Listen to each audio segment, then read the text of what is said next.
Please. Yep, I'm doing it right now. Okay.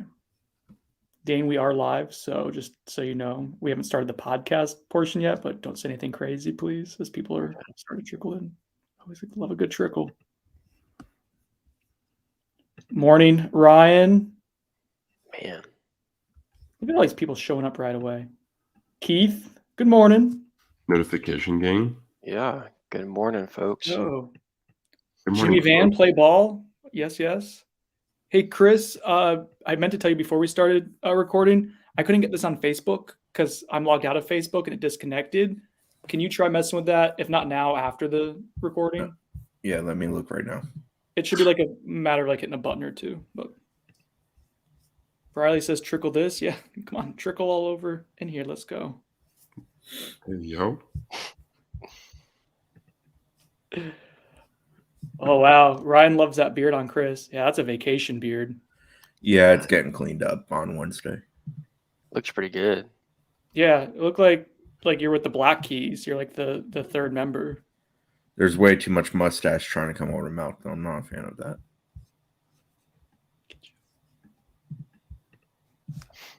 All right, should be going to Facebook now. Thank you.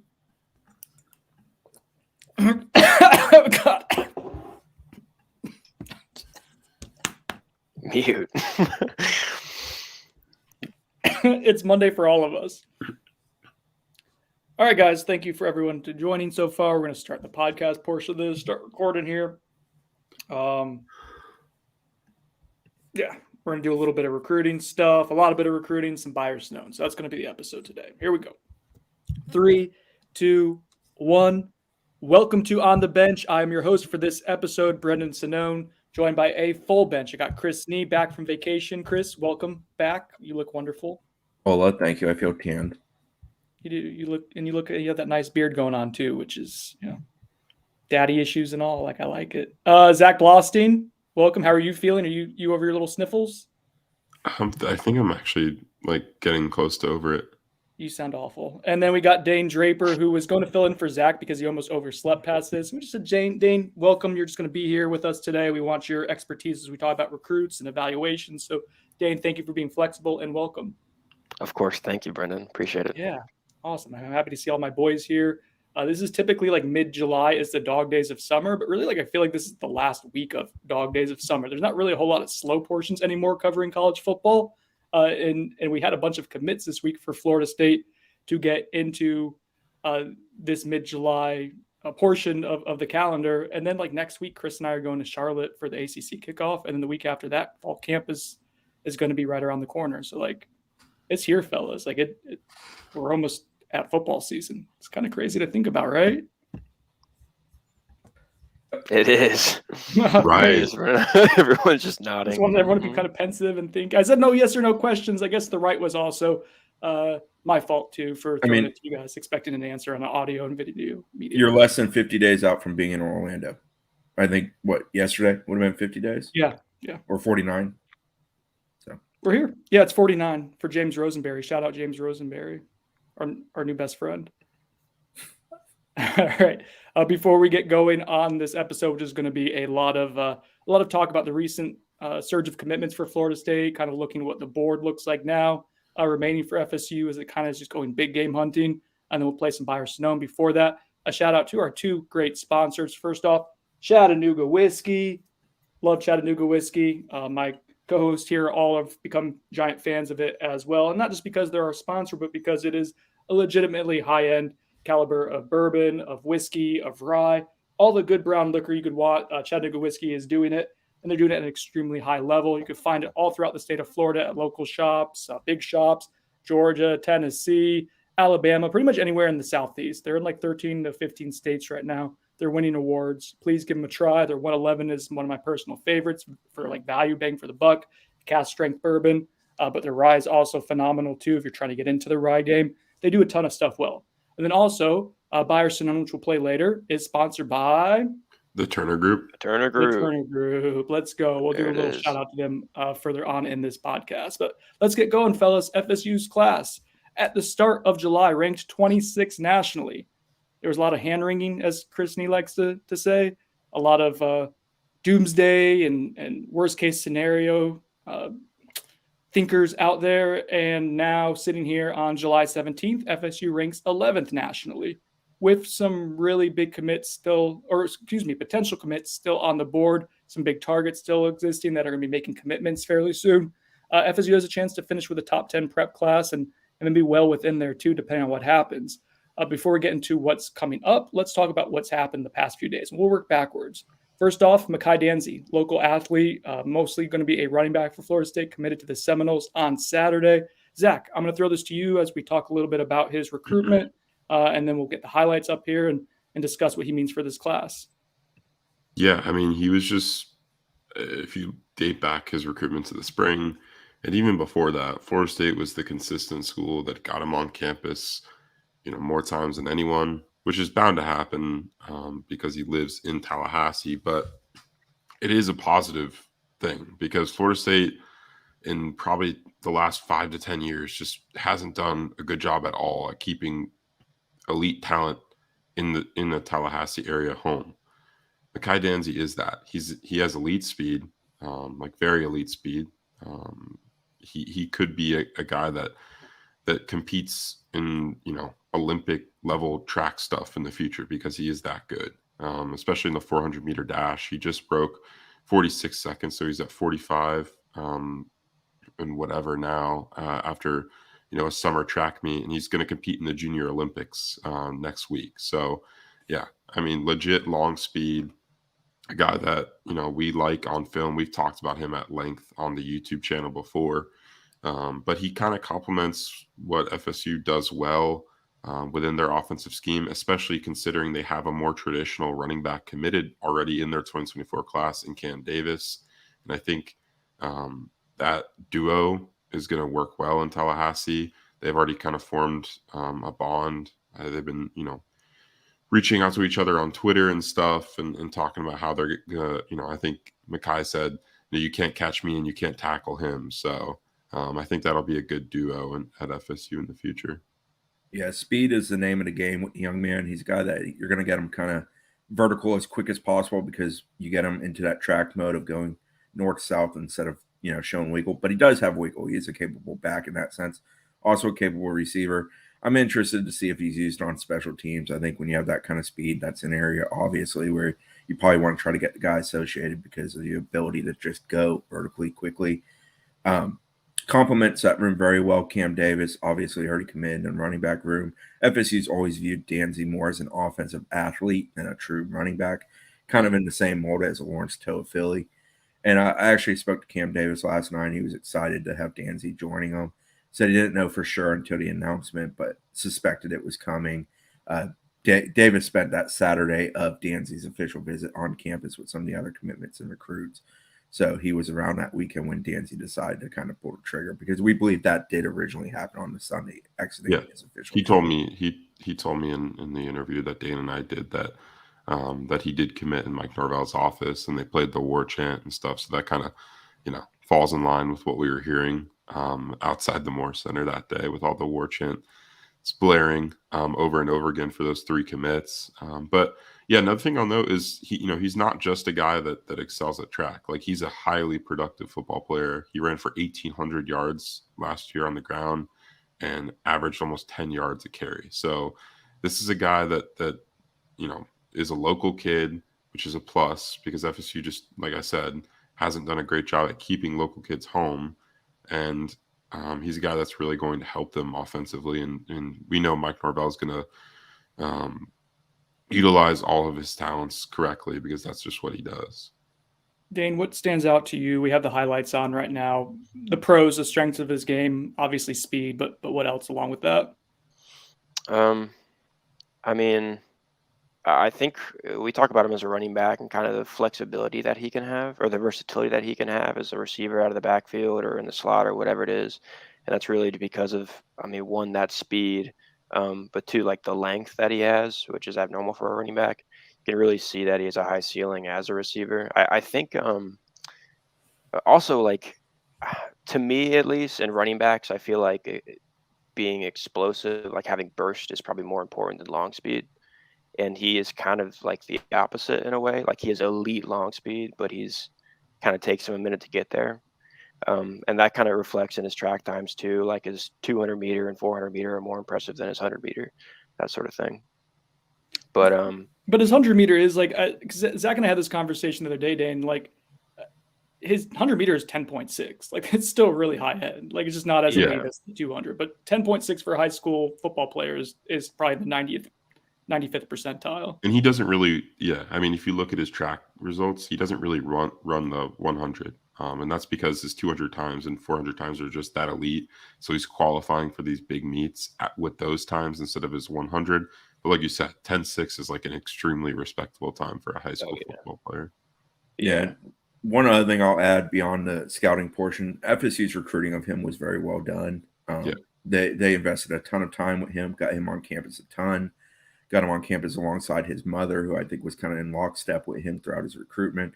Quite often, there was also some independent visits of his father, I believe, and other people in his circle that came in without him, and FSU showed him around right before the commitment happened, before the weekend of the official visit. I'm sure that played a role in putting everybody at ease and comfortable with the idea of coming to FSU. And, Danzy himself did a very good job in the sense of he showed up for the elite camp, and Brendan wrote about this yesterday on Sunday, that he showed up for the elite camp right after participating in track meet, with another track meet on the horizon. And they essentially just wanted to get him in for a visit. And he's like, no, I'll work out. And I think that made a strong impression on the staff. And, it's a mutually beneficial commitment. And obviously, it also helps FSU track a great deal because he is a kid that's explosive on that surface and very, very talented. And truthfully, that may be the brightest part of his entire future is his track ability. We had that little tidbit on Danzy on the message board on Sunday morning. If you're interested in getting the latest news and information and scoop and intel and just conversation about FSU, we have a lot of fun on this podcast, and you're going to get a majority of the information we share at Knowles 24/7. But if you want to get it right away and you want to really dive into it and get the most of everything we have to offer, it is at knowles247.com. We are currently running a promo. Zach, what is it, 75% off annual membership? It is our best deal of the year. Yes, 75% off for an annual membership. I think it comes out to just over $2 a month. So definitely take advantage of that right now. The next few weeks should be pretty fun. And then we got the season right around the corner. Alberto Cruz asks if Makai Danzy is running track at FSU. Those are head nods from all three of my cohorts. Again, audio medium, fellas, yes. I said yes. Did you?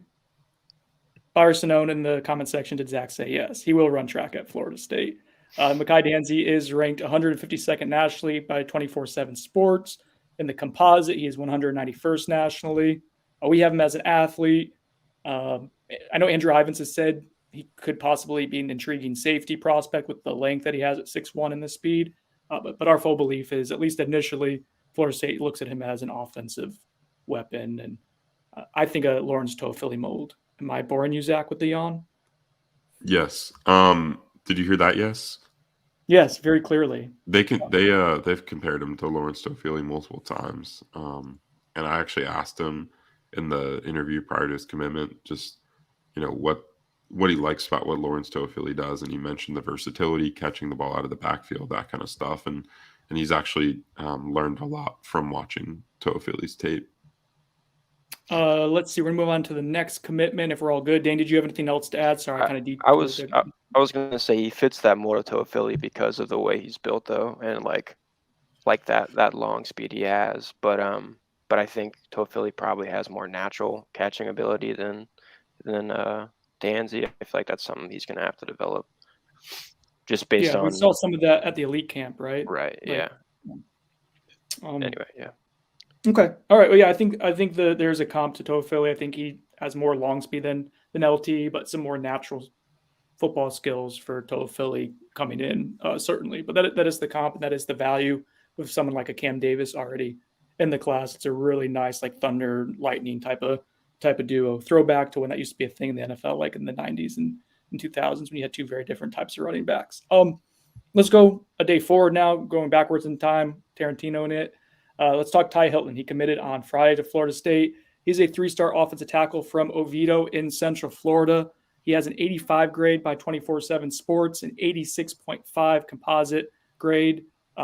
So a little bit higher in other networks than ours. I personally like him more than another offensive line commit who we'll get to in a little bit, who just committed this week. I really like Hilton's upside and his makeup, and I think he's going to have a high floor in addition to having a fairly high ceiling. But let's talk a little bit about this recruitment, Chris. This is a guy who ended up taking official visits to multiple schools in state and ultimately picks the Seminoles. Yeah, Penn State, Florida, Miami were some of the other schools involved in there. UCF was also involved, but he did not take an official visit there. 6'4", 270 is what he's listed at for the network. I think he actually weighs a bit more than that, if I recall correctly, from his official visit. The biggest thing with him is arm length, very big wingspan, very long kid. The biggest question mark with him is just kind of the width of body, width of shoulders. How big can he get ultimately? And therefore, where does he most likely ultimately line up at? He's a kid that I think has the versatility to play probably 4 positions along the offensive line. I don't know that he's going to grow into being a left tackle. Very few do. Probably could get away with playing there, but probably not the spot you want him at. Can he play right tackle? Yeah, I think he can. With the arm length, he's big enough. I think he can get away with that. I think his best ball might be on the interior, and he is a guy who's capable of snapping. So I'm interested to see if he's somebody they bring in, try to develop as a center for life after Maurice Smith and whatever else comes after him. Kind of a Jason Zanamella replacement, but I don't want to paint him entirely as a Jason Zanamella replacement. But talented kid, visited FSU multiple times, got offered in January during a junior day visit, came back for a couple other visits before the official visit in late June. The biggest thing that I heard consistently in his recruitment was that his mother was very much wowed by FSU, and that essentially every time they came, the picture that was painted was consistently the same, and the messaging was the same. Obviously, more information, more things told, more things learned, but that there was just a great deal of consistency from that January 20th visit to that June 20-something visit. So over those 5 months of visits and 4 visits in that time, I think Ty Hilton and those around him helping him make decisions, specifically his mother, he's very close with, that they just felt extremely comfortable with what FSU was talking about. I understand completely why Brendan likes him because the measurements are there and the build is there. Again, I go back to the biggest question is just how big does he ultimately get? I think part of the reason he's currently ranked as he is, I think he's ranked a little bit below where he probably should be. I think he probably should be a very high 3-star kind of kid. So an 88, 89 type instead of a mid 85 type. Is how does that frame ultimately kind of become filled out, and what does it look like, and what is it capable of being? One thing that gives me optimism, Chris, and offensive line is the hardest position to project in football. And that's not just at high school to college. It's also college to the NFL. You see whiffs all the time in the first round of the draft when you're taking an offensive lineman, because you just don't know how someone's going to develop physically still when you already have that. There's so much variance, I guess, when you're 6'7", of how much weight you can put on, what that's going to look like with that weight. And Hilton is a little bit more on the thin side right now. What I've gathered is that every time he's shown up on campus, he's been a little bit bigger each time. And that's helping in their projections of what he will become. The fact that he's starting to hit his stride now in a physical development perspective gives you optimism that the best football is still ahead of him. And so, offensive line recruiting is a crapshoot. You're banking on the kid works hard, right? That he continues to develop physically, which he is. They really like his personality a lot. They like his demeanor on the football field. They like his understanding and football IQ. So those are things that maybe are harder to quantify that aren't on film necessarily, that we can't see. But those are all things that FSU likes and is banking on with him. So I like this take a lot. There's a reason why he was recruited by Miami, by Florida, by Penn State. Don't let other fan bases tell you they don't know who he was. He was on campus, official visiting, and I think would have been a take at all those schools. So it's a big win for Florida State, and hopefully his rankings will get updated to reflect probably closer to that high 3-star range, maybe even low 4-star range. I think that's probably where he's at. Zach or Dane, do you guys have anything to add? Yeah, I think you mentioned how kind of he compares in a way to the other offensive line commit guy recently, which we're about to talk about, I'm sure, Jonathan Daniels. But I think the biggest thing that separates them is probably the way they play on the field, the demeanor that Hilton has. He plays so mean. And I've talked to a lot of offensive line talked to a lot of college coaches at this point, and ask them about offensive linemen. And it's such a consistent talking point in evaluating guys out of high school. Is like one of the things that stand out most is their, I guess, how aggressive they are on the field, how mean they are, and that finish that you look for, and that's something that Hilton has. I like that a lot. Nice. Anything, Zach, on your end, or you want to move on to the next commitment? Real Let's move quick, on. since Zach wants to move on, real quick, two things. One, talking to Josh Storms in June, definitely think body type wise, FSU always wants to get bigger on the O-line, but I think they prefer building a guy up than having to kind of bring him down. And I think Hilton's obviously a guy you can build up because the frame is a good frame. And the other thing, you were kind of talking, Brendan, essentially describing him as having a high floor. And I do agree with that. I think he's a kid that's going to contribute something to you, regardless of how good he ultimately turns out to be, because he is hard-nosed kid, smart kid, hard worker. He's got a lot of those kind of things that the coaching staff looks for in the offensive line. Smart kid, numero uno, and then strength being there. And that's something I think he can improve upon. So I think they liked him as a take. It's funny, going into June, I wasn't entirely convinced he was a take. Zach was. And as I had conversations with people before his official visit, it was pretty clear he definitely was. And as that board kind of changed with a couple guys going to USC, yeah, it became a no-brainer. Are you okay, Dane? What's happening? Andy's muted. All right. I'm also muted. I'm doing well. You look like you're having a moment there. All right, let's move on to the other offensive line commit. It happened on Thursday. We were honestly preparing for this, to be totally transparent, like potentially on July 4th, ends up happening on July 13th. Hey, we're here to react and to be prepared no matter what. That's why you guys who are subscribers pay us, is to be prepared for when that moment happens. And that was the offensive tackle, Jonathan Daniels. He has a whopping 94.96 grade in the 24/7 Sports composite. I believe On3 is extremely high on him. At 24/7 Sports, we have an 89 grade on him, and there's a pretty big discrepancy, between the two rankings there. I personally am a little closer to where we are as a network with him. I think I had like a 90, 91 grade, but like, holy crap, the upside there, if you want to bank on like hitting a home run and just taking a big swing at it of what someone can become, like he's listed at 6'3", 280. I think he's closer to 6'4". But the wingspan, some of the athletic testing is pretty close to freaky, if not in the freaky category. And that's what you're ultimately banking on if you're Florida State getting this commitment from Pensacola. Who would like to do the honors of talking about Jonathan Daniels' recruitment? I'll do it. Thanks, Zach. Yeah, so Jonathan Daniels is a guy that Florida State kind of started to prioritize around this time last summer. He attended that end of July camp in 2022, and FSU kind of sunk their teeth in then and continued to recruit him heavily. And then, he got him on campus multiple times this spring, and then for his official visit in the month of June for that final weekend. He also officially visited Georgia and Kentucky. LSU is another school that was supposed to get him on an OV, but that didn't happen. But yeah, the main comp was Georgia and Kentucky in this recruitment. And, Alex Atkins just did a great job with John Daniels and his family. I talked to John's dad prior to his commitment. There's an article within the commitment article where he talks about the recruitment. And just he has a lot of confidence in Alex Atkins and Mike Norvell. He says he had, speaks the world of Norvell and just thinks that he's going to be at Florida State for a long time. And then he fully trusts Alex Atkins to take care of John Daniels and develop him, both on and off the field. So, yeah, I mean, FSU knocked it out of the park with this recruitment, and they keep a guy that's, somewhat local, a couple hours away over there at Pensacola Pine Forest High School.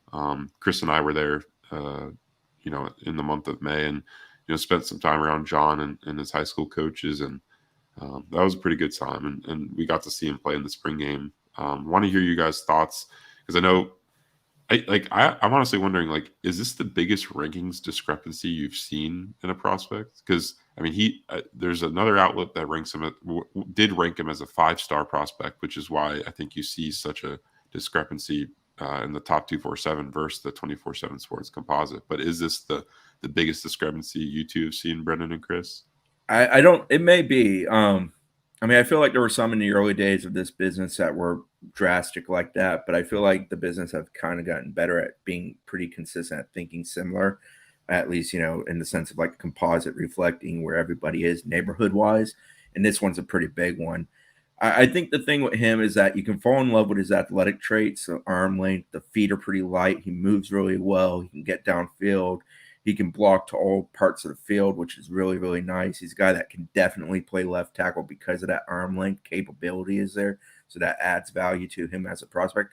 I think the question mark there is just the physicality. It's got to be more consistent. It's got to be there consistently, top to bottom, beginning to end of games. You'll see it some on highlights, but going to watch him in May and having watched him also at Under Armour where he did not perform very well, and I think he would tell you the same, that he didn't perform very well there.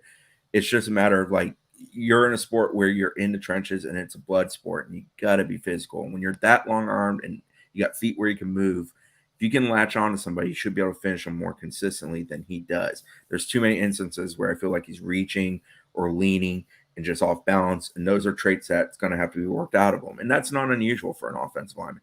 I always thought it was, I'm not trying to take a shot at on 3 points. I always thought it was absurd. He was a 5-star.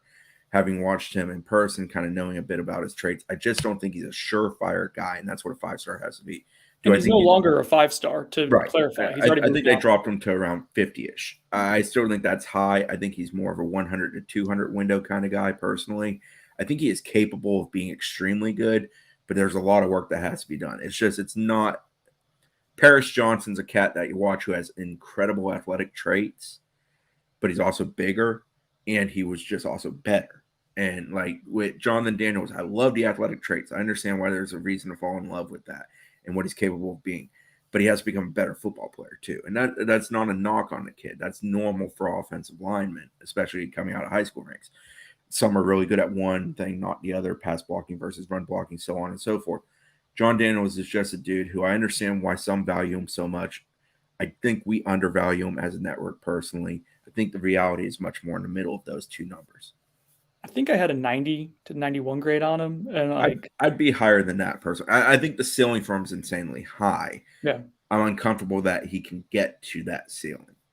Yeah, but that's what you're banking on is like there's a huge gamble on this one. But like if you hit on it, like you're talking about someone who would have some day one NFL draft measurables, right? Like I think that's the upside. And I'm going to throw some of those measurables out, and Dan, you might be able to provide some perspective on these. I'm just going to throw out some numbers. So wingspan 84.4 inches, arm length 36.5 inches, hand 11.25 inches, and 40-yard dash time is between a 5.08 to 5.14. So for an offensive lineman of his size, Dan, I guess what does that mean?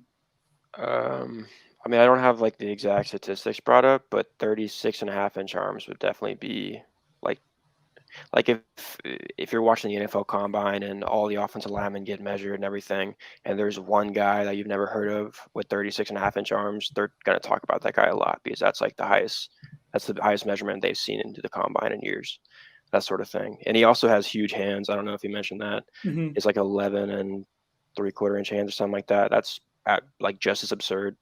Pretty much his wingspan, though, you said 84.5. It is, I'm pulling it back up, 84.4. So okay, so 84, that's a 7-foot wingspan. And so yeah, I mean, you hear about maybe him not being very tall, and that's, I think, to like people might perceive that as length, but that has kind of nothing to do with length if you can adequately compensate with long arms, and he has like elite length. So yeah, that mixed with being pretty athletic and having good feet is why that ranking is so high for some people. So a guy I always think of when the wingspan conversation comes up is Isaiah Wynn. He was a state of Florida kid, played in the NFL. He was 6'2", 3/4 when he went to the NFL. His wingspan was just shy of 79. And that's what allowed him to play the way he played. He was a little bit short. He was only 3'10", 3'15", 3'13 is what I think he measured in at the draft combine. But that wingspan is what allowed him to play the way he played. He also had light feet, but he was a mean son of a gun. Like he was a guy that he did a great job of using those arms, getting on you, driving with his feet, finishing you. And that's why he was good. John Daniels has those arms. He has the ability to move with the feet. He's got to add that third component to be the guy he can be. I'm pretty sure, Chris, you'll remember this better than I do, I think. But Wynn's high school team was St. Pete. Lakewood, which was Lakewood. loaded. They weren't very good, but they were loaded. Dante Fowler on that team? Yeah, I think Rodney Adams was 2, Wide maybe receiver. Marquez Valdez-Scantling, if I recall correctly. The Griffin brothers? They had a bunch. Yeah, I think they were. I think they were. Tons of talent. I mean, I went and saw them play maybe Plant, somebody of that sort back then, and it was kind of mind-blowing how much talent was on one side. Just didn't operate well. Did not make the playoffs, from what I remember. Yeah. So it's pretty wild time. Yeah, I think that's everything on John Daniels. To Dane's point about length, real quick, Alex Atkins values that trait as much as anything. He's talked about this at clinics. Like, it is a baseline necessity to have a plus wingspan. Like, he values that extremely, which is why you often see them take quote unquote undersized guys with like longer, bigger frames. That was to Chris's point earlier about Josh Storm saying like that you can build up a player as well. But part of that is like you have this long frame with these crazy arms. I'm throwing them here in front of the camera for everyone to see, like crazy long arms. That's something that you value. It's part of their scheme, what they want to do, which is just getting in the way. Like, that's the most important thing. That's the first and foremost trait, is to get in the way, and then you figure out the rest. So those are 3 commitments in 3 days for Florida State. That wraps up a first part of July, in which was really like the fruits of labor from June and official visits, and really the whole like January to June sprint of recruitments, where you end up getting 7 pledges, I believe the number is, and I think 5 of those guys are composite 4-stars. So a really good stretch for Florida State. I don't know if we've talked about them actually committing on this. It's been so long since we've all been together, but like Elijah Moore, wide receiver from Maryland, committed to Florida State on July 4th. D.D. Holmes, 4-star defensive end, fills a huge need. He's a 4-star composite guy. Ricky Knight, 4-star composite DB from down at Cardinal Newman. And then Redarius Morgan, a 3-star safety from Alabama, who we like as well. So just a really good stretch for Florida State. Again, it propels them from 26th nationally to 11th right now. And Zach and I have talked a little bit about this. I think some of these guys are like ascending still as prospects. Like, who would you say still has like the chance to go up a little bit in the rankings, Zach? I think the name that immediately comes to mind is Elijah Moore. And I want Dane to chime in on this, but yeah, I think he's a guy that our rankings team is talking a lot about, about whether they should move him up.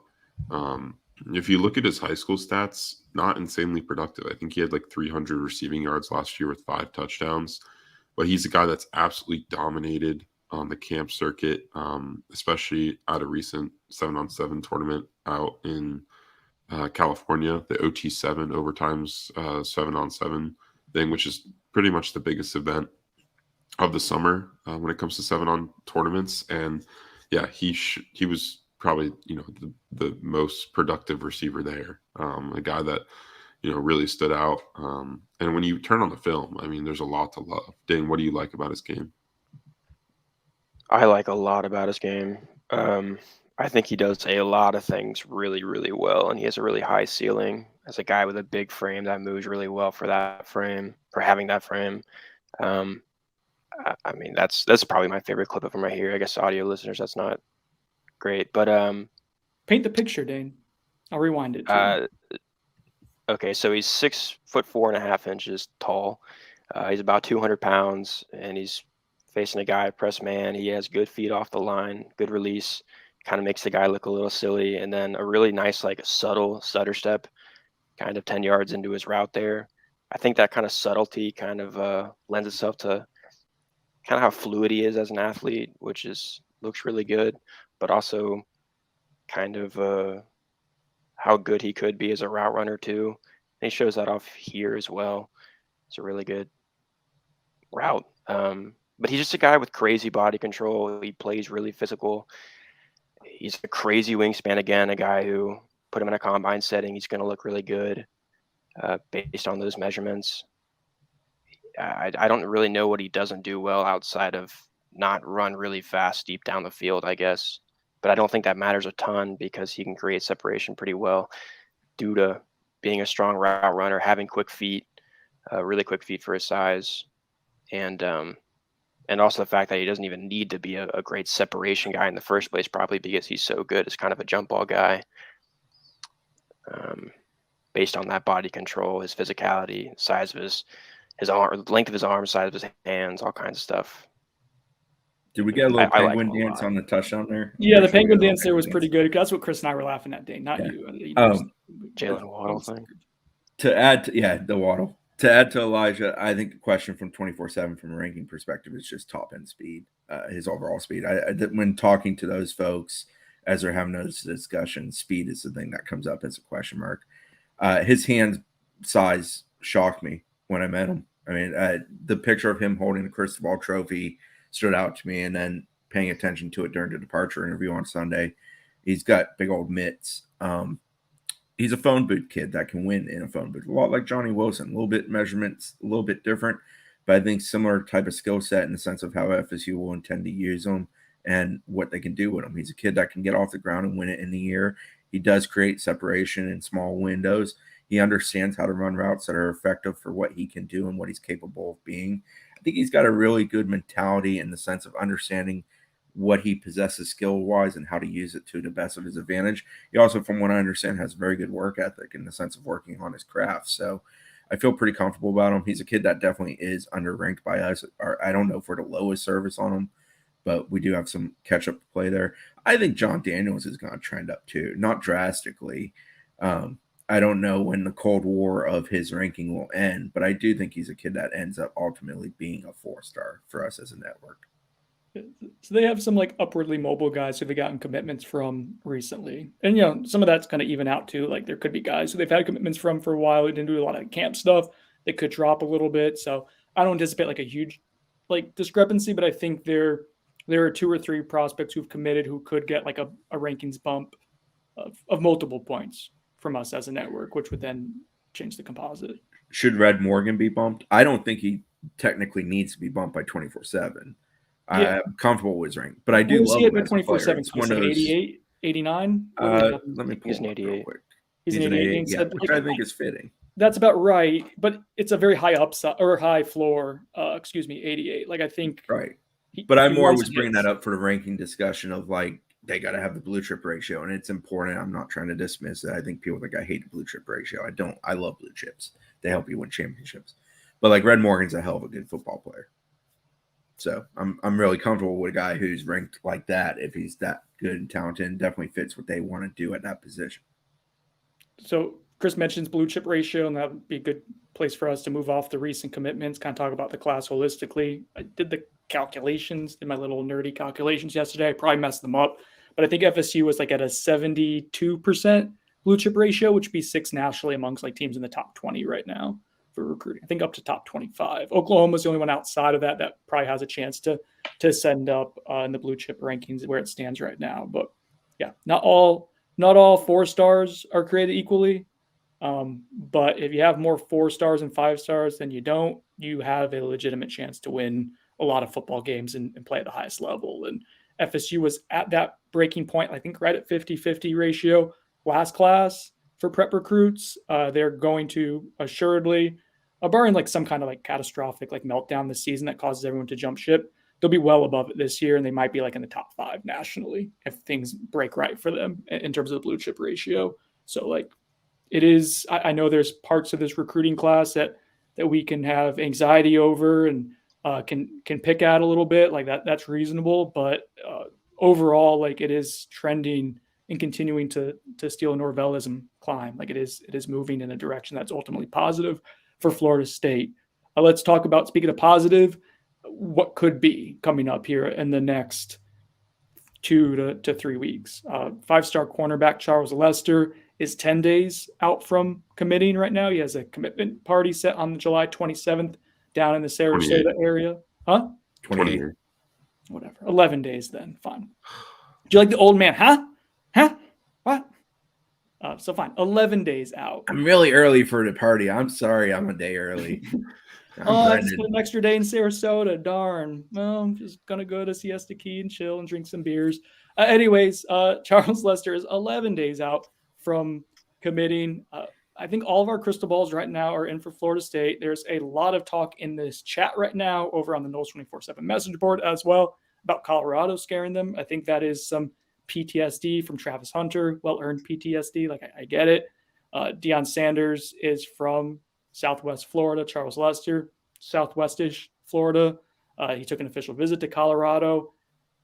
I'll throw this to you guys who are doing more day-to-day recruiting stuff than I am. I haven't heard anything about like FSU being worried about Colorado. I think FSU feels good about where it's at.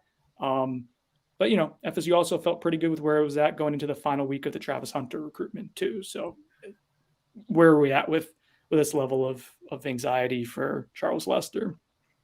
I'll get straight to the point. I expect Lester to commit to FSU, but I mean, Travis Hunter taught us a lesson not to dismiss the possibility. Plain and simple.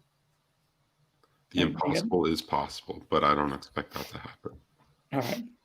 That's where we're at right now. I think it becomes less likely when it's already happened once. I do think kind of work to prevent history from repeating itself. Like FSU has been burned once and won't touch the stove. We're also in that era of college recruiting where that just happens once in a while. It doesn't happen often, but it does happen. It's not like FSU's the sole person that got burned in such a situation. It just was pretty magnificent how FSU got burned. And the first and probably the most jarring of it going to, like if Deion Sanders did it at Colorado, it doesn't hit the same amount as him doing it at an FCS school, I think is part of it too. And the fact that it was a former Florida State player doing it to Florida State, it was a perfect storm. But people, we'll fast forward through this part or we'll just stop talking about it. No need to really dive into what happened that day. I think that still bothers a lot of us, reasonably so. Next up, let's talk about KJ Bolden. He is a top 10 prospect nationally, listed as an athlete up in Buford, Georgia. It's North Atlanta area. Really fun highlight tapes. He is a remarkable athlete with a lot of positional versatility. He is probably like a 5-star prospect on both sides of the ball. Zach, if I see you yawn one more time, that's at least the third time, sir. People are watching. Close to the yawn too. Yeah. Like with his mouth on the camera and yeah, it was aggressive. It was definitely antagonistic. I don't know how to take that any other way. I'll start yawning when you're talking. How about that? I'm tired. Clearly. I don't know how you can yawn when you're talking about KJ Bolden. It's what everybody wants to talk about. Are we boring you getting into like one of the most exciting parts of the episode? Why does yawning have to be associated with boring? I've always wondered that too. I always feel so rude, like in a classroom. I'm so focused on this subject, but I need to yawn so bad, and you feel like a jerk yawning, but it has nothing to do with being bored. That needs to be a talking point. I woke up 10 minutes before the podcast. I don't feel well. I think if you're tired, it means that you're not fully engaged and present. If you're tired and not active and available, like I'm engaged. I hear what you're saying. What do you think about all this, Chris? I don't know. I'm sure I yawn plenty. I'm tired most of my life. All right. Well, I'm the only one in this camp. I can only drink so much coffee before my heart's going to explode. So, if it's not doing a trick, I might bust out a yawn here or there. I try not to. I do make a valid effort. I'll start covering my mouth. Sorry. Thank you. Just be polite. KJ Bolden, a phenomenal recruit, someone who about 2 months ago, I think none of us really thought Florida State had a realistic chance with. And then he visited in late June. It was an unofficial visit. It was multiple days. By all accounts, it went extremely well. Zach's engaged. Tell Gabby. Gabby, his girlfriend, not Gabby from Miami. And anyways, KJ Bolden visits FSU for 2 days. I'm going to have to take off the camera so I can just focus on what I'm saying here and not watch what's happening. He visits Florida State for 2 days. That visit, as far as I understand it, was really to create a situation where KJ and new defensive backs coach Patrick Surtain could spend a lot of time together. While Florida State has been recruiting KJ Bolden, who calls Florida State a dream school. That might be a good thing. That might be a curse, depending on how you look at it. He's been interested in Florida State, but you had to give him a reason why. And Patrick Surtain, who was hired in around January-ish, is someone that is considered like a patient recruiter, a relationship builder, and you had to kind of escalate that timeline, as far as I understand, in terms of like making up for lost time of just Patrick not being on Florida State staff until recently. So you get him down here. That by all accounts goes extremely well. He talks at the end of that visit about coming back to Florida State for an official visit, probably the Miami game in early November, which we talked about in the podcast before, is a really great like in-season date for FSU. I like that much better than an early season. OV slate for what that game can be if it's prime time and at night and Doak's rocking and that late in the recruiting process. Like that's all really encouraging. And so you get him in for what is essentially feels like an official visit, but it's not. You still have that in your back pocket. From that and the weeks afterwards, the buzz, not just from Florida State feeling like they have a chance, but people like around KJ Bolden in Buford community start talking about FSU having a legitimate chance. And I say all that by couching it with a little bit of like Georgia still feels really good and Ohio State still feels really good. I think Florida State is in striking distance with those two teams. And that's maybe the best way I can describe it is like, I don't think FSU was considered a legit team in that top 3 for him, like a legit finalist, the finalist within the finalist. I think that's where Florida State is now. I'm not going to do a crystal ball for this one. I don't think that's going to behoove me. If I get it right, great. If I get it wrong, I'm going to have a lot of people pissed off. The juice ain't worth the squeeze on that one. I do think going into this final about 3 weeks or so of his recruitment as he commits on August 5th, I think FSU has a really real chance at this. A lot can happen, but I am cautiously optimistic about FSU's chances. I will defer to you guys to talk about the rest of it now, but I think there is legitimately something there for FSU from what I can gather. I'm going to let Zach take it so he can get all his yawns out after he finishes. No, I mean, it seems like over the last month, Florida State's really surged in this recruitment. I think all of us would have agreed going into the summer that we wouldn't have given it a high chance at all for him to end up in FSU's class. But Brendan and I got on the pod a couple of weeks ago and expressed some more confidence than we had ever had in KJ Bolden. And I think that's only heightened since then. I wrote in a piece a couple of days ago that the confidence on FSU side with Bolden is the highest that it's been throughout his entire recruitment. And I think a lot of this dates back to what Brendan was talking about, that end of June multi-day unofficial visit where Bolden arrived. And that it was like that midweek before that final OV weekend. And he got to watch one of FSU's summer workouts with all the players really early in the morning, and then spent that entire day around Pat Surtain and the rest of the coaching staff. And I think, that kind of allowed him to get some, personal time around Surtain. And, I think you got to think like all these defensive back coaches, head coaches, and, guys that have been recruiting KJ Bolden have been in place for a while at these schools, especially Ohio State. His cousin is the safeties coach there, and Georgia is a school that's been on him. I think I heard from someone the other day that he's been on Georgia's campus 16 times throughout his recruitment, which is pretty crazy. That might be the most I've ever heard a kid visit a school. But yeah, I mean, I think it's those 3 schools right now, and then Alabama and Auburn are also involved. But I think FSU, like Brendan, I think FSU's squarely in the mix and a very big factor heading into his August 5th decision. So I do have a crystal ball in for KJ Bolden, but it's to Georgia, and I put it in actually immediately after that visit to FSU in June.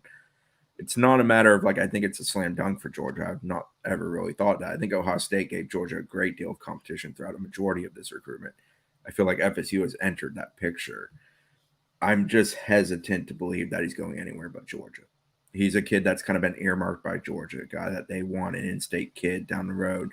He's not at a school that I would describe as a feeder to them by any stretch. Obviously, their quarterback commitment just did transfer in there, but I don't think that's really a factor personally. I think Bolden's decision is Bolden's decision.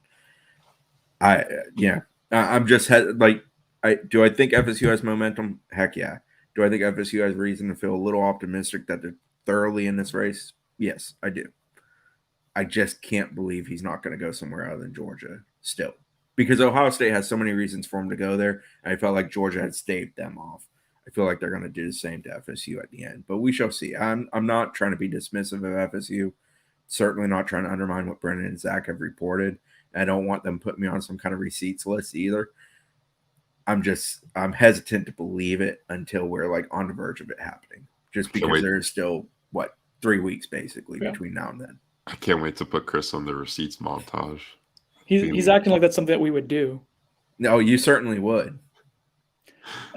I think what gives me pause on it, twofold. Mentioned earlier, like Georgia and Ohio State, like feeling good as well. So they're not feeling good for no reason, right? Like they're not just making that up. So I do get worried that there's being conflicting messages out there and a lot of noise in the system from the Bolden camp potentially. Like that is what that would signal to me.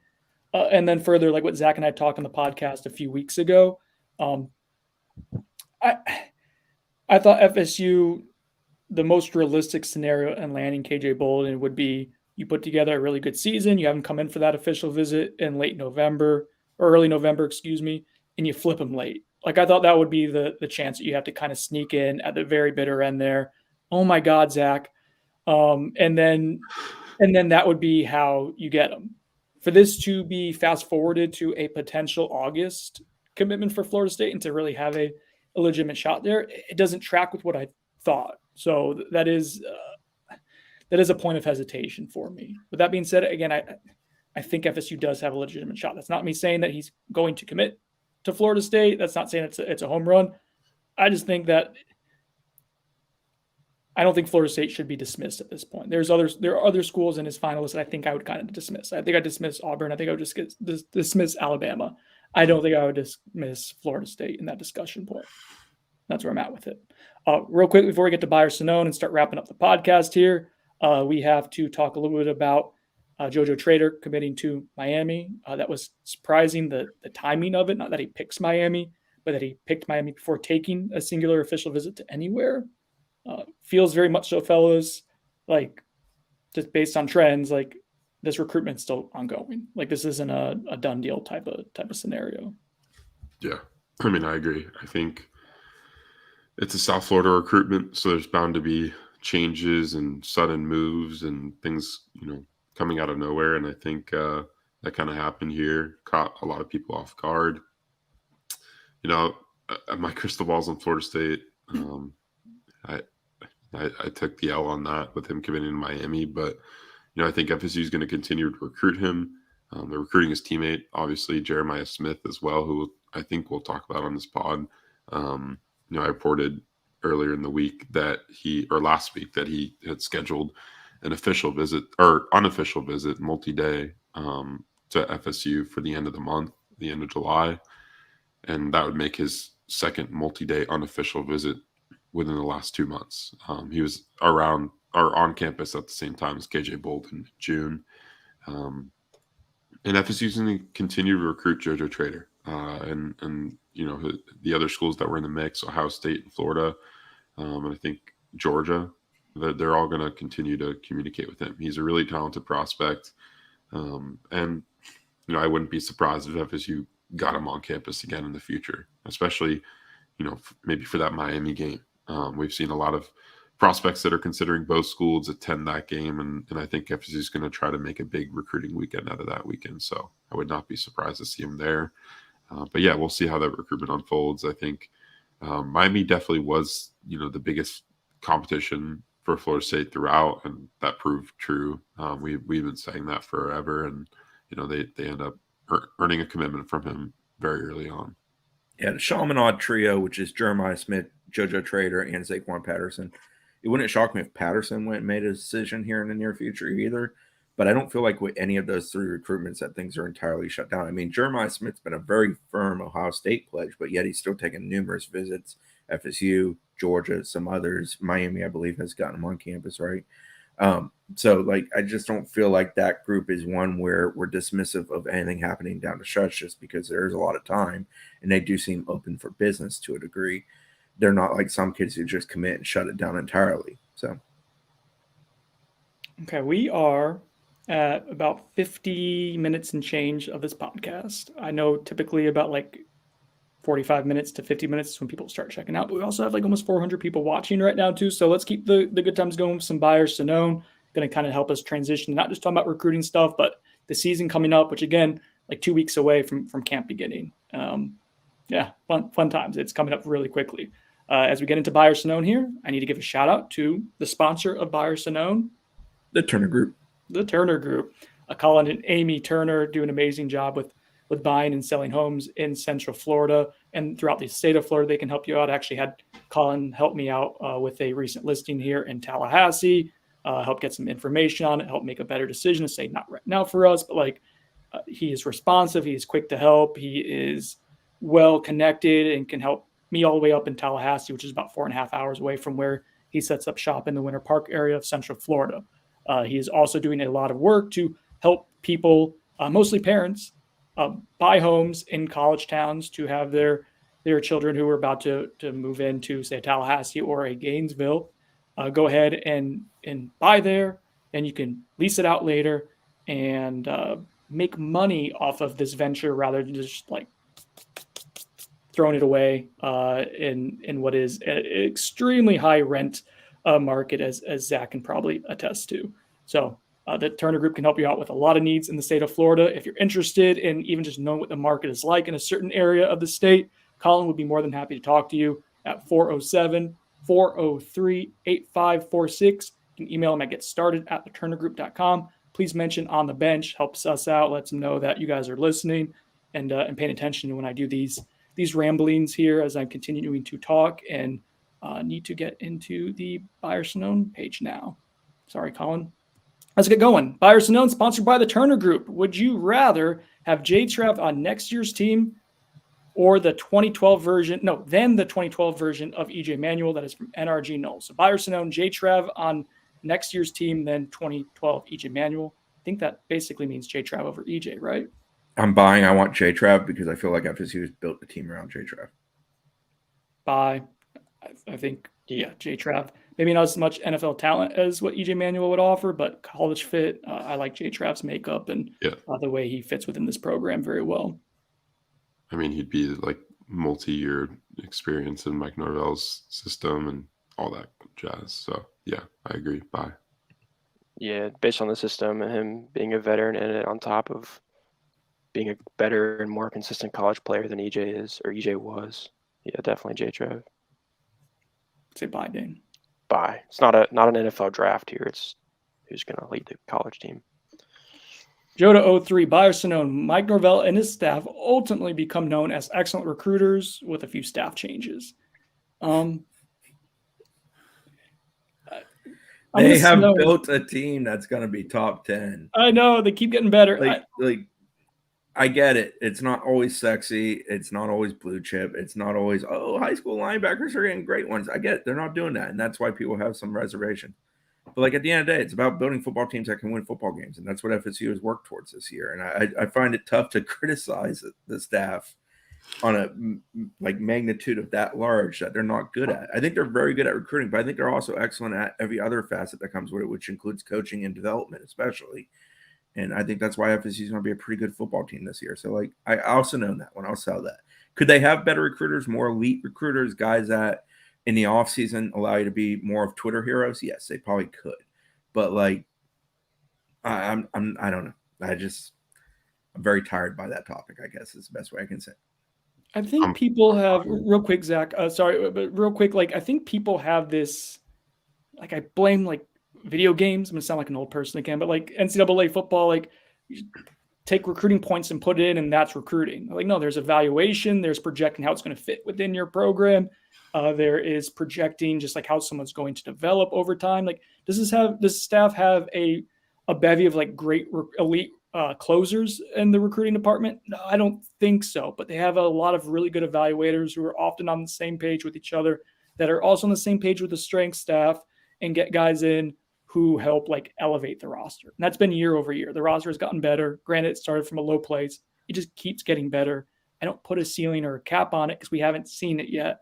So I also know that they have they're going to be regarded as this elite recruiting staff, but I think they might have an elite roster building staff. And that's probably more important than just getting a bunch of stars. The stars don't matter, but there's something to be said for building the roster in a way that has a strong foundation, and we're seeing that. So there's a caveat to the answer. Zach, sorry, go ahead. I'm going to buy. I don't think FSU's staff is an elite high school recruiting staff, and you can say whatever you want, right? Oh, this is a year-to-year build. We're just roster building through the portal and everything. But, you're not getting super high-end talent out of the portal. This, there hasn't been a lot of guys that come out of the portal that can help you go and win a national championship. There are guys that can help you get to the playoffs, maybe. And that's kind of where FSU, the area that FSU's, traveling through right now. But, there's certain positions at the high school rank that are not being recruited, not even at an elite level, but at a good level, especially this cycle, and we can take a year by year basis if you want to go by that. And I think, D-line recruiting, we could talk about that more extensively. We've talked about that a bunch. Linebacker recruiting are two that especially D-line recruiting matters a ton. It's a positions that FSU absolutely needs to hit on. They needed to hit on last year. They didn't do a great job at it. They need to hit on this year. Mixed results there. But yeah, I mean, I think the question is, if there's some staff upgrades, they could be an elite recruiting staff. I think so. I think the staff right now is very much centered on being an excellent on-field coaching staff, X's and O's, and I think they do a great job at that. I mean, that's kind of their calling card right now. But if they were to bring in some more dogs in the recruiting trail, I think they could be an elite recruiting staff. I agree with that. I'm going to buy too. I mean, it's such a, like you talk about the recruiting follies or whatever of the staff, and it's kind of positional. It's the front seven, I guess. But yeah, I mean, I don't know. It seems every year we have these coaches kind of painted as, or we build a belief that they're like a weak recruiter now or that sort of thing, and then that always seems to change like every off season, at least since I've been, trying to cover recruiting too. So I don't really know how to make like a firm judgment on that. But Zach, you mentioned like you can't get like guys to the portal to help you win a national championship. I would disagree with that. I mean, it's just that there's not consistent players at every single position that are going to, like, if you don't recruit the high school level at a very good to elite level, there's not players that enter the portal every single year at every single position to make you, be the best team in the country. Definitely not. Definitely not. I don't think anyone's doing that either. Safety would be the one you would point to this past cycle where FSU missed and didn't get a guy that will help them at least as a top 3. Yeah, well, but that's the only shortcoming I would say to a lot of positions. But there's also a point that can be made that on every position for FSU, you can argue potentially that their best player is a transfer player, right? Quarterback's Jay Trav, running back's Trey Benson, wide receiver. But how much better can you get? Is the transfer portal sustainable? You sound like I think, Chris, how much? You're right. Yes, that Florida State without the transfer portal, I don't know if the staff would still be in Tallahassee. Like, I think they believe that too. Like I think they're ultra comfortable being a portal recruiting staff. They dominate the portal, and that is one of their biggest strengths. That's what they've done that better than anyone else in the country. But what I'm saying is, I don't think there are a lot better players than you can get than what FSU has gotten out of the portal at multiple positions. Yeah, that's fair. They've hit at a very, very high rate. But what I'm saying is, I would argue too that they develop the roster further. You need to recruit the high school level. And I would say they've pivoted towards that more in this cycle than ever before. Yeah, there are still shortcomings though, which is your hang up of the D line. You can't come off a 10-3 season and not have a realistic defensive line target on the interior. Yeah. That's just not acceptable. And I don't disagree with you on that at all. Yeah, that's like the because D line is so question mark. That's like linebackers. So many people get hung up on linebacker. Linebacker doesn't bug me, and we've had this argument. You can go get a singular linebacker in the portal who's going to help you immensely. I'm not worried about that. It's where you put resources. But I do agree on the interior D line. I think their hope is that they return 6 or so guys after this season, but that's including probably a Daryl Jackson, Josh Farmer.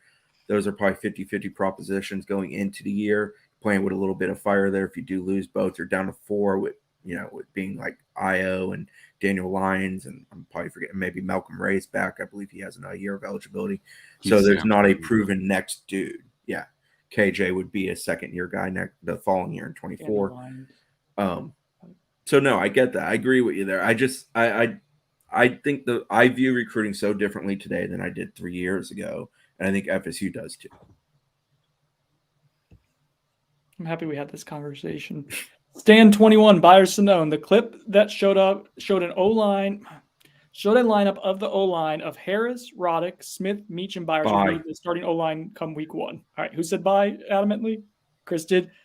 For context, that was done in a climb video, and it's a very quick snippet of what looks to be the first team offense with Jordan Travis out there, Keon Coleman out there, and what very well could be the first team offensive line of the group that was just mentioned from left to right. Chris is buying it. I know, he's been a believer of Byers starting since he first got the restraining order. I want to elaborate more on that, Chris? I'm not sure on Rob Scott's health ultimately, which is why I think Bless and Byers might be your 2 bookends there. I just think that's the group that probably has most talent, the best group they're going to have. But I do think they rotate more on the offensive line this year than they did last year. There were 3-4 games last year where I believe the offensive line was consistent very beginning to end as far as them taking all snaps. Anyone else want to chime in and play the game? Bye. There we go, Dan. Thank you. That's the lineup I've assumed would probably be it, like the most likely.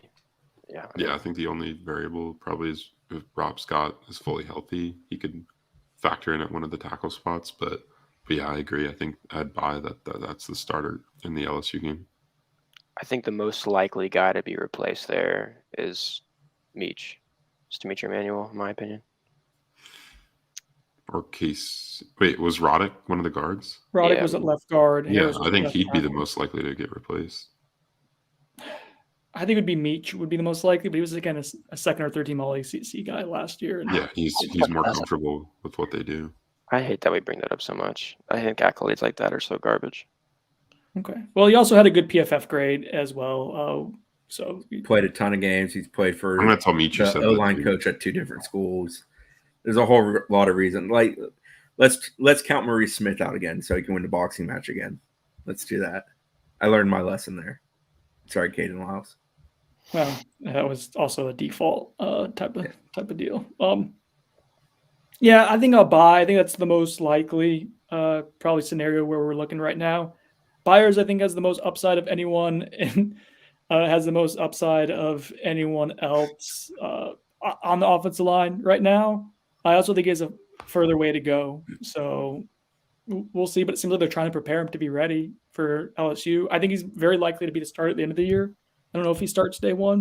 I'm not sold on that, but he very well might, which would be a really good development if FSU is confident enough to have him starting against LSU. Like, that would probably mean things went really well for him this offseason. JMO 112. If Florida State gets KJ Bolden, the staff finishes with a top 10 recruiting class. That's a buy. Yeah, that's a buy, because that's presuming they get Bolden and Lester, which I think all think we're getting Lester at this point in the sense of crystal balls and such. Yeah, that's a buy. Yeah. Did something on class calculator this morning. I think if you get both of those guys, it almost guarantees you have a top 10 class, just as long as you hit decently at the end. That's not even including like the lottery ticket that is JJ Smith or something like that happening, or if you get Julius Solomon as well, which I don't think they will. But anywho, yeah, that's it for me. What do you guys say real quick? I mean, yeah. All right, I'm moving on. It's supposed to be faster. Jesus. How come the 2 young guys are the least energetic right now? What's happening? Oh it's early in the morning. Well, I'm coming off of 22. It's early in the morning, so there's a reason I'm energized. TK Knoll, Byers Sonnone. I'm going to throw this to you to begin with, Zach. Apparently, I'm going to have to do more traffic directing here. Brian Hartline staying at Ohio State isn't as big of a hurdle for FSU in the recruitment of Jay Smith as we thought. Sonnone? Okay. I think it is. I think if he's there, I would project Jeremiah Smith to end up at Ohio State. If he's not, I think Jeremiah Smith is 100% not going to Ohio State. I think there is a public perception of you can see this in every single comment section or thread ever mentioning Jeremiah Smith without fail. You can play this game yourself if you'd like to. Anything that mentions Jeremiah Smith and the odds of him not going to Ohio State, at least half of the comments, it's like no one reads it, that everyone else has already said this, but everyone mentions unless Hartline leaves. You will see Hartline and leaves in every single comment. So I would think it's Sonnone because it's like not that definite. Like, I don't know. Sorry, that's something I need to get off my chest. I forget the actual question, so I can't buy or Sonnone. But I will say Jeremiah Smith has been refreshing to speak to because he's very direct and fairly honest about how he talks about things. He has directly said that part of the reason he keeps his options open is in case something changes in Columbus specific to his position coach. He has an immensely impressive relationship with Brian Hartline. I'm sure ties to South Florida that Hartline has as a recruiter doesn't hurt there. But yeah, I mean, I'll take the kid's word for it. Like, I think that is a massive factor. Oh God, I had almonds before the show, and they're coming up on me again. Don't yawn. Okay. Buyer Sonnone. I'm gonna throw this to Dane because it's right down his alley. Recastro Pitico. Buyer Sonnone, sponsored by The Turner Group. The ship has sailed on Darren Williamson, and he will not be a meaningful contributor this year. Hey, that's entirely dependent on his availability. It doesn't matter how talented your wide receiver room is or how deep it is if he's healthy, in my opinion. I think he's a difference maker, so he's going to see the field. Like, if he's fully healthy for a full season, the combination of him and Keon Coleman and Johnny Wilson, like I don't want to say he's like on their level necessarily, but he's close enough to where he should be in that conversation as like elevating that room further. He's very, very good. I just don't think I can. Like, if he's healthy, then yeah, he's gonna have a chance to be a guy who plays on Sundays, right? Like that upside is there. But you're talking about also like the window for development keeps getting reduced when you miss significant amounts of time. So like at this point, it's a caveat. Like if he's healthy and available for a long period of time, he's going to play and contribute and be a good player. And if he's not healthy, then we know the answer to that too. And that's kind of where I'm at with it at this point. Yeah, I think sorry. Go ahead, Dan. I think that's part of the reason why I'm so high on him too, is that he has had so little time to develop, and he is so good. Like whenever he's available, he's really good. I mean, are we the only people that notice this? Like, that dude is an absolute freak when he's available, and he is so. I mean, it seems he's rarely available. I think we can say that. Yeah, and he's still young. I mean, you're saying there's only so much time for him to develop if he's not available, but he hasn't had that much time already, and he is so good. I think if I'm Darian, I'm playing a long game of understanding that, yeah, Keon Coleman jumped the line in front of me, but him and Johnny Wilson are probably both out of this place after this coming year. Me and Tron can be next, and that's what you go with. Obviously, FSU's bringing a lot of receivers, and a guy like Hakeem's also in that mix there. I'm probably forgetting a name or two I should have mentioned that's currently on the receiver board. But with Darian, I think he is kind of the definition of the Mike Norvell FSU football program of if you stick with me, I'm going to stick with you. And they love him. He's just got to be healthy. But, yeah, I think they find a role for him. I think he plays. It might be spot duty here and there and have a big game and not do much the next couple of weeks. But if Darian's willing to live with that role, I think this can be a very profitable year for him to understand what could come for him in 24. Darian Williamson. Williamson. Because Chris said Sunday Gold. Sorry, Colin. Buyer Sonnone. Adam Fuller would make a better G5 head coach than a P5 coordinator. I mean,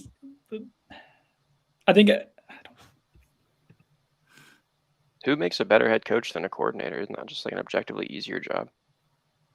I think he would probably he's going to get a chance to be head coach in the next couple of years. Like, I think more than likely. And I think he's proving to be a solid Power 5 defensive coordinator, and the defense keeps getting better. And either you believe me saying that and you believe what I've said for a while now, or you don't, and that's fine. I'm not changing anyone's mind. So like he's proving to be a solid Power 5 top tier coordinator, like at a top tier school, and the defense is still getting better. It's a big year to really see like what the upside is and like what his defenses can do. MJ Willis 10, the Turner Group, Buyer Sonnone. Destin Hill will fill the role of Pokey Wilson this year. I like that question. As both a receiver and a returnman, yeah, I think I'd buy that. I think he brings high level speed, but we don't need Pokey Wilson returning anything anymore. That's fine. He doesn't have that role. But like, it's more the vertical threat. I buy it, but I don't think the statistics will match it, I guess is the best way I can put it. Because I think Keon Coleman coming into that room changes the way yards are going to be distributed. But can Destin Hill provide some of what Pokey brought to the offense from a skill set standpoint? Yes, I wholeheartedly think that's true. Do you think Destin Hill's a top 5 receiver for FSU this year? I do. Well, 1, 2, 3 I can think of off the top of my head. I think Wilson, Coleman, and probably Tron are your first three. Then slot number 1 is probably Jakai.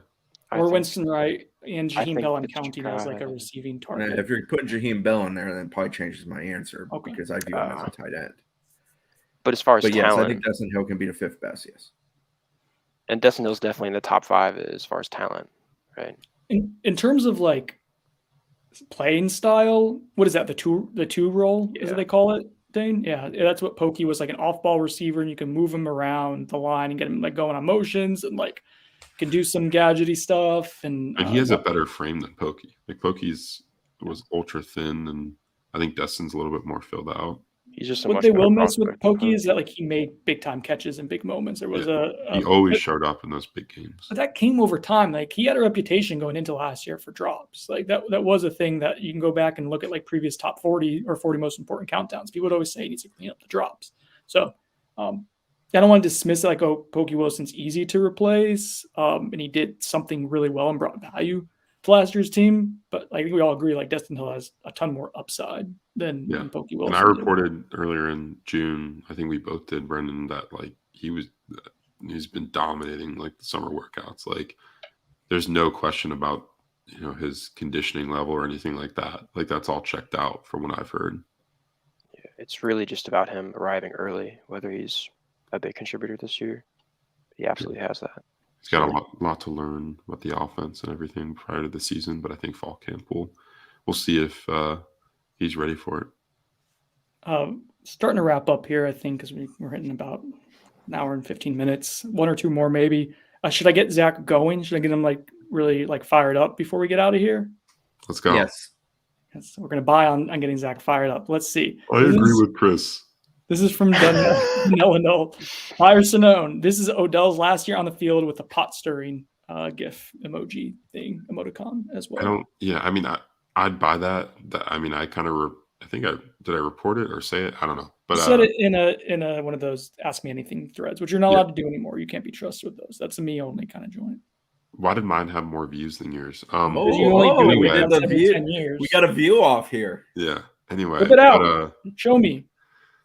What? Dude, mine had more views and mine went on for longer. Anyway, but I think I don't know. I mean, Odell's like the GOAT. Like he's the best, D-line coach.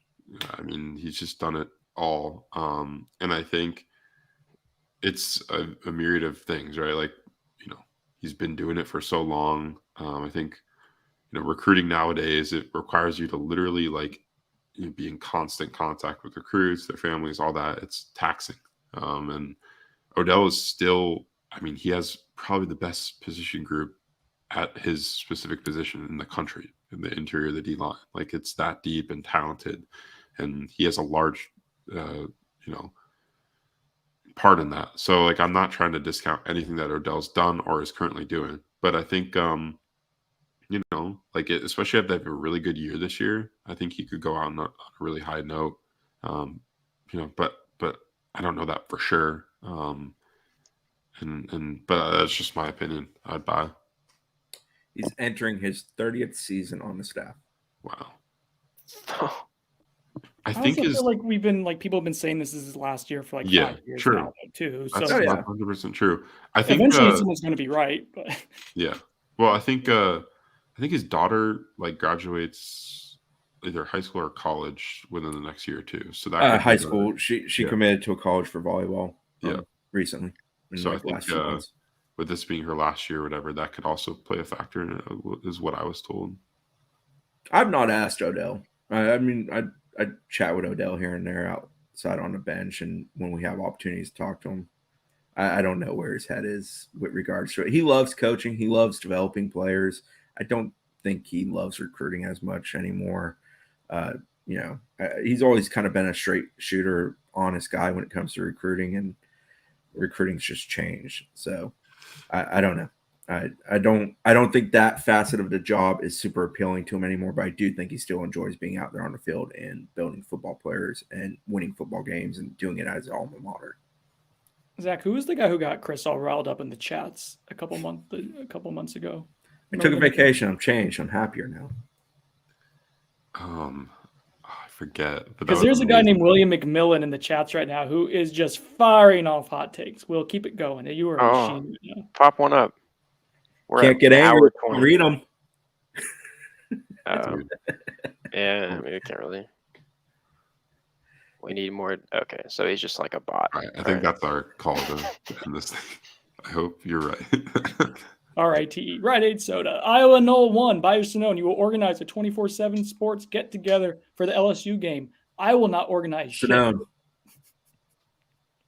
Can you guys do more work on top of it so we can all... Dane's organizing it. If someone wants Gotcha. to organize it and take the lead on it and it's a legitimate thing, I will be there. I have no intent to add more to my plate. Chris, you love meet and greets, right? I like people. I don't have an issue with people. I have an issue with doing more work beyond the work I get paid to do. How scared Is would it y'all work? be if We're spending time with our family. I mean, I get that they might want to have a drink with me, but like, I don't really drink before football games anymore. I quit doing that many Well, what years if we ago. did it like the night before? You know what, Zach? You organize it. Let us know. Dude, how- I'm 40. I don't bounce back like you anymore these days, okay? Okay. I was gonna say how We should go to that bar that we ate at, Brendan, when we were in Orlando. Hamburger Mary's? Yeah. It's a good burger. Ooh. Anyway, now how crazy would it be? How crazy would it be if you put me in charge of the whole setting that like the meet and greet thing up? How freaked out would y'all be to do that? I think it'd be a fun challenge. Dan would get the best portalettes ever. I think as long as we everyone knew that it was you setting it up, Dane, and you got the full brunt of the blame when it goes belly up and you just got the date wrong or something pretty significant like that, I'm fine with it. I think it'd be fun to The date wrong. Yeah. You'd have us like all go ice skating or something like that. That would be Aw. fun. It'd be fun. Let's end this with a little navel gazing to end the podcast. Big Drip Knoll says Byers Sonnone, sponsored by The Turner The Group. Turner Group. Knoll's 24/7 board members during the off season. I will never. So I have it already. I have the tweet in my mind. I know what I'm going to do. I will never, if they end up getting Lester and Bolden, I will never forgive some of you for how you acted in June. I will remember that forever. I have taken names. I have receipts. And you will never be able to say shit to me on the message board ever again because of the way you handled a few slow weeks in which we told you stuff was coming. Well, we went from PG to PG-13 real fast there. Poop. After an hour 20, it gets crazy. I don't know what I'm buying or Sonnoning here. The question wasn't structured very well for me. Am I buying or Sonnoning people on the message board? I always want more people on the message board. Have at it. Dude, my who's next to commit story had like over 200 and something comments yesterday. I'm like, oh my gosh. No, I think it's a buy or Sonnone. It's a message board. People are going to go, back and forth. But yeah, I mean, some of the craziness in June was not warranted, especially considering, what's already transpired in July and what we had been telling you guys was going to happen in July. But then again, I mean, there's a great community over there at Knowles 24/7, 75% off deal right now. Join the family. Come sign up and I'll end up yelling at you. It's a good time. Sometimes you have to get like $10 isn't a lot of money a month to get like patronized. Some people pay a lot more for that kind of stuff. It's not even 10 a month. It's 2 a month. It's almost Are you $3. kidding me? It's $2 a month? For Oh the my 75% God. off How come deal. not every single person we That's all why you know can't doesn't afford a sign up? light, Dane. Ugh, Okay. I just don't want to play. This has been great. One thing I'll add real quick for the Turner Group, if you want to see the work they do, that Colin and it's Becky, correct? Amy. I'm sorry, Colin and Amy do. You can go. You were close. I'm sorry. I was looking at an Instagram post with Colin recently, and I swear the person with him was a Becky, not an Amy. My bad. Whoa. I'm trying to- It might be. It might be an Colin, I am so sorry. Colin, this is I don't legitimate. know. I'm sorry, Colin. No. It was. I was gonna suggest their Instagram. For the group. It shows the work they do. It shows how often Colin's going places, showing things off. I just think it's, we can tell you the work they do. You can also go and look. I swear to God, it was a Becky in the post. Just saying. All right, Chris. Thanks for joining us today, guys. Let's get out of here. All right. For Chris News no longer with us. I'm sorry, Colin, Dane Draper, Zach Blostein. This has been On the Bench. Thanks to the 400 or so people who are watching for a good chunk of today. That's crazy. It's Monday, July 17th, like at 10 a.m. That's nuts. Thank you for the support on YouTube. Thank you for listening to the podcast. Make sure to check out our 75% off annual promo. Anything else? I'm going to go. Oh, no, Chris is back. It was Becky. I sent you the screenshot. It's Becky. I promise you. All right. Bye.